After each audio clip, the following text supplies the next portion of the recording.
آج کے خطبہ جمعۃ المبارک میں صحابہ کرام رضوان اللہ علیہم اجمعین اور اہل البیت کے آپس کے تعلقات کے بارے میں صحیح دلائل کی روشنی میں بتایا جائے گا۔ بعض لوگوں نے یہ تأثر دیا ہے کہ اہل بیت اور صحابہ کرام رضوان اللہ علیہم اجمعین ان کے مابین عداوت تھی، دشمنی تھی۔ یہ ایک دوسرے کو برداشت نہیں کرتے تھے، یہ نعوذ باللہ ایک دوسرے کے مخالف تھے۔ اگر ہم دلائل کو دیکھیں، حقائق کو دیکھیں تو یہ بات 100% غلط ہے۔ یہ کیسے ہو سکتا ہے کہ رسول اللہ صلی اللہ علیہ وسلم کے تربیت یافتہ افراد وہ صحابہ کرام میں سے ہوں یا اہل بیت میں سے ہوں، وہ ایک دوسرے سے دشمنی رکھنے؟ ہاں، اختلاف انسانی فطرت ہے، اختلاف ہو سکتا ہے۔ انبیاء کرام علیہم السلام میں بھی بسا اوقات اختلاف ہوا، اور اس کی مثالیں قرآن کریم میں بھی اللہ رب العزت نے ذکر فرمائی ہیں۔ جیسے موسیٰ و ہارون علیہم السلام میں وقتی طور پر ایک نزاع اور ایک اختلاف ہوا، وہ نہ تو ان کی آپس میں دشمنی کا سبب تھا، نہ ان کی آپس میں کوئی مخالفت ہوئی، نہ اس سے پہلے نہ اس کے بعد۔ ایک وقتی اختلاف تھا، زاویہ نظر انسانوں کا مختلف ہو سکتا ہے۔ اسی طرح صحابہ کرام رضوان اللہ علیہم اجمعین اور اہل بیت بسا اوقات کوئی وقتی اختلاف تو ہو سکتا ہے، لیکن کوئی دشمنی یا عداوت ہو ان کی آپس میں، اس کی تو قرآن کریم نے صریحاً دو ٹوک الفاظ میں نفی فرمائی۔ فرمایا محمد الرسول اللہ، محمد اللہ کے رسول ہیں صلی اللہ علیہ وسلم۔ یہ سورہ فتح کی آیت ہے۔ والذین معہ، اور جو آپ صلی اللہ علیہ وسلم کے ساتھی ہیں، جنہوں نے آپ کا ساتھ پایا ہے، جنہوں نے آپ صلی اللہ علیہ وسلم کی شاگردی اختیار کی ہے، جو آپ کی تربیت میں رہے ہیں۔ اشداء علی الکفار، کافروں پر وہ بہت سخت ہیں۔ کافروں پر تو ان کی سختی ہے، اور ایک مومن کو کافروں پر سخت ہونا چاہیے۔ کافروں سے محبت، مودت، ان کا قرب، یہ اسلامی تعلیمات کے سراسر خلاف ہے۔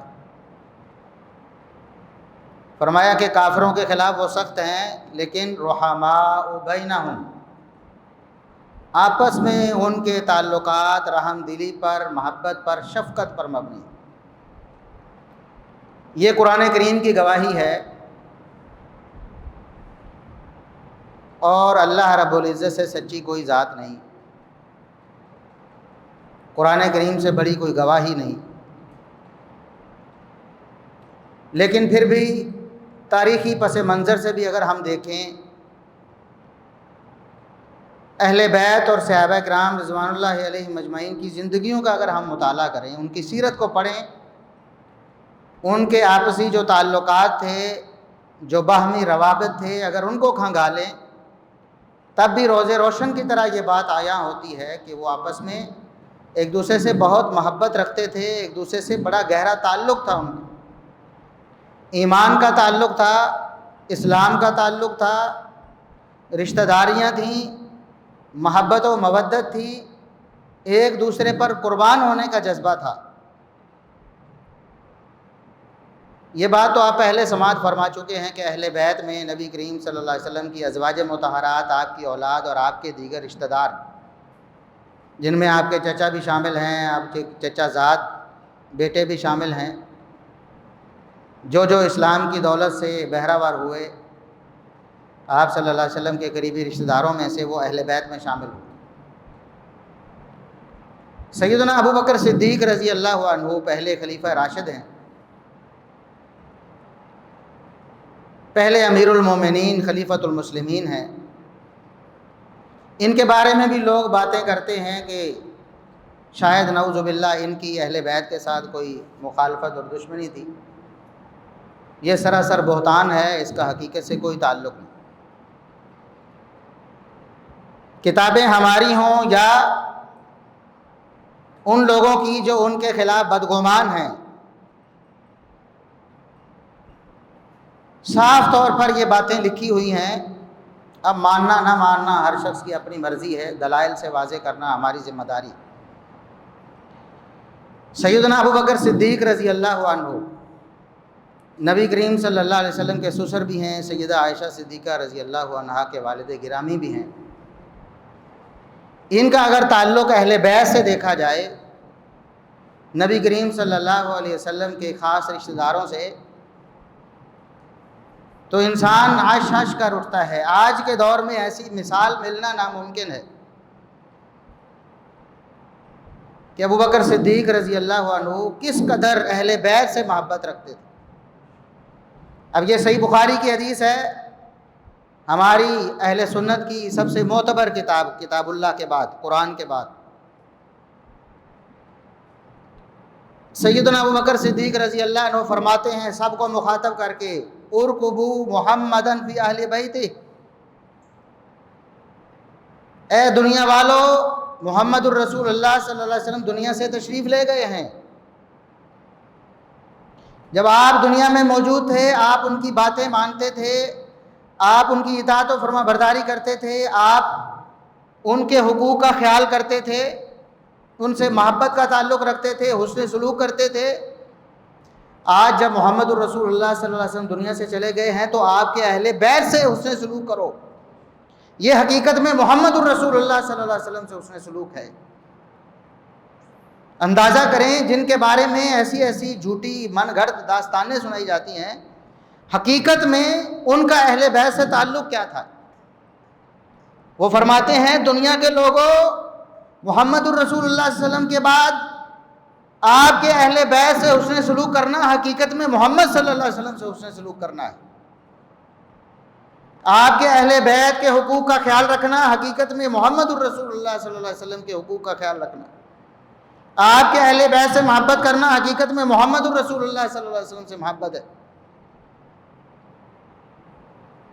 دوسری بات کہ سیدنا ابو بکر صدیق رضی اللہ عنہ سیدہ فاطمہ الزہرا رضی اللہ عنہا سے، جو نبی کریم صلی اللہ علیہ وسلم کی لخت جگر ہیں اور آپ کے اہل بیت میں شامل ہیں، ان سے جب ملاقات ہوئی تو فرمایا والذی نفسی بیدہ۔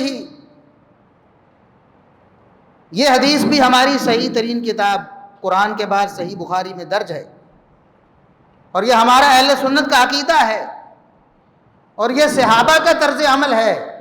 ابو بکر صدیق رضی اللہ عنہ ارشاد فرماتے ہیں والذی نفسی بیدہ، میری بیٹی تو نبی کی بیٹی ہے، مجھے اللہ کی قسم ہے، اس ذات کی قسم جس کے ہاتھ میں میری جان ہے، لقرابۃ رسول اللہ صلی اللہ علیہ وسلم احب الی ان اصل من قرابتی، آپ کی رشتہ داری سے حسن سلوک کرنا مجھے اپنی رشتہ داری سے حسن سلوک کرنے سے زیادہ محبوب۔ کیا مطلب؟ آپ تو نبی کی بیٹی ہے نا، مجھے اپنی بیٹی عائشہ سے بڑھ کر تمہارے ساتھ حسن سلوک کرنا زیادہ محبوب ہے۔ یہ ابو بکر صدیق رضی اللہ عنہ ہیں جن کا سیدہ فاطمہ رضی اللہ عنہا سے حسن سلوک اور ان سے جو عقیدت اور محبت ہے، رسول اللہ صلی اللہ علیہ وسلم کی رشتہ داری کی وجہ سے، آپ کے لخت جگر ہونے کی وجہ سے، ایسے بے مثال الفاظ ہیں سونے کے پانی سے لکھنے کے قابل، کہ مجھے رسول اللہ صلی اللہ علیہ وسلم کی رشتہ داری اپنی رشتہ داری سے بڑھ کر محبوب ہے۔ اور رسول اللہ صلی اللہ علیہ وسلم کے رشتہ داروں سے محبت کرنا، ان کا خیال کرنا، ان کے حقوق کو تحفظ دینا مجھے اپنے رشتہ داروں کے حقوق کے تحفظ سے زیادہ عزیز ہے۔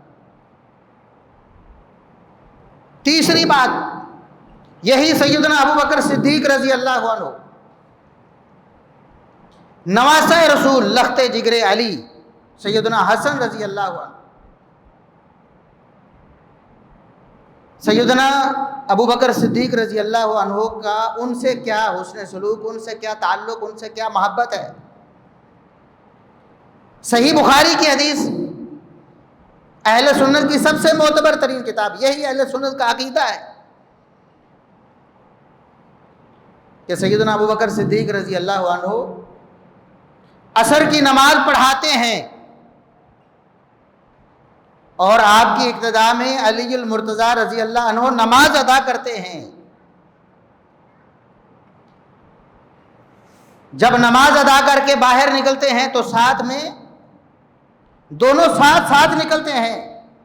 ابو بکر صدیق رضی اللہ عنہ بھی نکلے ہیں، علی رضی اللہ عنہ بھی نکلے ہیں، اور راستے میں دیکھا ہے مسجد سے نکلتے ہی کہ حسن بن علی رضی اللہ عنہما، سیدنا علی رضی اللہ عنہ کے لخت جگر محمد الرسول اللہ علیہ وسلم کے نواسے حسن، رسول اللہ علیہ وسلم کے 2 پھولوں میں سے ایک پھول حسن بچوں کے ساتھ کھیل رہے ہیں۔ اور آپ کو پتہ ہے کہ رسول اللہ صلی اللہ علیہ وسلم جب دنیا سے تشریف لے گئے تو سیدنا حسن رضی اللہ عنہ کی عمر کم از کم 5 سال تھی، اور یہ اس کے بعد کا واقعہ ہے سیدنا ابو بکر صدیق رضی اللہ عنہ کے دور خلافت کا، تو کم از کم 6-7 سال کے ہوں گے، اچھے بھلے 6-7 سال کی عمر کے بچے حسن رضی اللہ عنہ بار بچوں کے ساتھ کھیل رہے ہیں، تو فرط محبت سے ابو بکر صدیق رضی اللہ عنہ نے اٹھایا اور اپنے کندھوں پہ بٹھا لی، فرمایا علی رضی اللہ عنہ ساتھ چل رہے ہیں، اپنے لخت جگر اپنے بیٹے کے ساتھ ابو بکر صدیق کی محبت کا مشاہدہ کر رہے ہیں، اور ابو بکر صدیق رضی اللہ عنہ فرماتے ہیں شبیہ بالنبی، کہ یہ جو حسن بیٹا ہے نا، اس کی شکل و صورت محمد الرسول اللہ صلی اللہ علیہ وسلم سے ملتی ہے۔ علی رضی اللہ عنہ ساتھ ہیں، فرماتے ہیں علی آپ سے نہیں ملتی، نبی سے ملتی ہے۔ کہنے کا مطلب کیا ہے کہ یہ نانکوں پہ گیا ہے، محمد الرسول اللہ نانا ہے تو شکل ان کی نانا پر جاتی ہے، علی دادکوں پہ نہیں گئے، حسن نانکوں پہ گئے ہیں۔ وَعَلِيٌّ يَضْحَكُ، یہ بات سنتے ہیں محبت کی، یہ داستان سنتے ہیں تو علی مسکرانا شروع کر دیتے ہیں۔ علی رضی اللہ عنہ ابو بکر صدیق رضی اللہ عنہ کی اس بات پہ مسکراتے ہیں، خوش ہوتے ہیں کہ ابو بکر صدیق رضی اللہ عنہ گلہائے عقیدت پیش کر رہے ہیں سیدنا حسن رضی اللہ عنہ۔ یہ 3 مثالیں تو صرف سیدنا ابو بکر صدیق رضی اللہ عنہ کی اہل بیت سے محبت کی ہیں،